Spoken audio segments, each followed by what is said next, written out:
able to see them back there in the center, those lime green pods, they're much larger than your criollo. This one in the middle is actually a crossbreed between the two. You can tell it's got the characteristics of both fruit. That fruit is known as a Trinitario. We'll get into how that fruit was. Sorry, I thought you were like blinking at me. I did something wrong there. My bad. The Trinitario is a crossbreed. We'll get into how that was formed later on. Right there is a true criollo. The difference is in how that fruit is pointed and more smooth. It's not as rigid. As you guys can see, we have an ag worker doing some irrigation. We never do any irrigation normally, but we have recently started to change up our fertilizing regimens.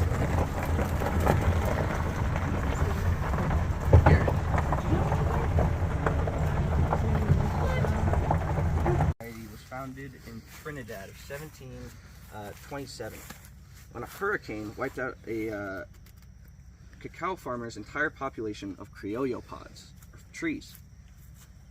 All that was left was stumps. Him not knowing that these trees were callifery growers and could still produce flowers with just a stump, replaced all of the trees with Forastero, the larger variety, to make up with all of those lost profits. Him not knowing that these trees were still producing flowers, they crossbred with each other, creating the first ever naturally hybridized cacao, known as Trinitario. And that one has the best characteristics of both the fruit. We're talking the sweetness. I'm not going to use that half there. Lexi, could I get a hand over here? She's all the way over there. That's all you guys. Here you go. So we're tasting this? So you just plop that bean in your mouth and then suck on the white flesh on the outside. I also highly recommend you do bite into it.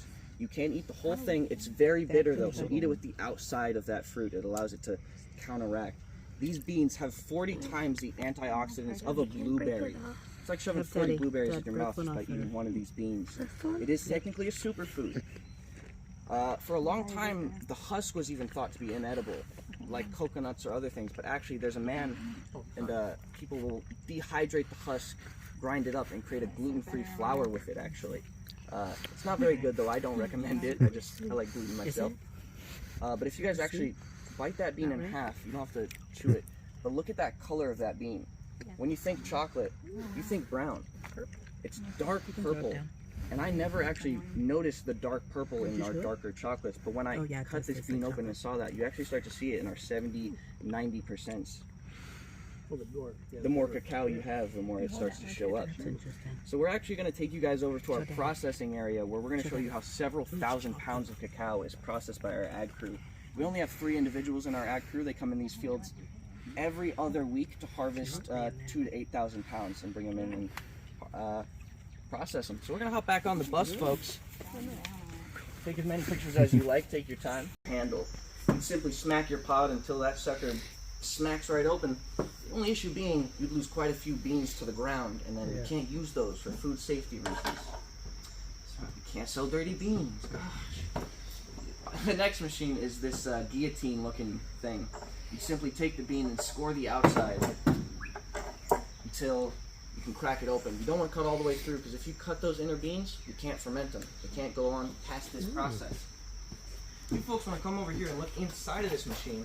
You can walk around either way and look on the inside. If you look down the chute, there's a little slots there. That's where we'll push those bins in to ferment for 7 to 12 days, where they will come out here for a month and a half to dry, all weather depending.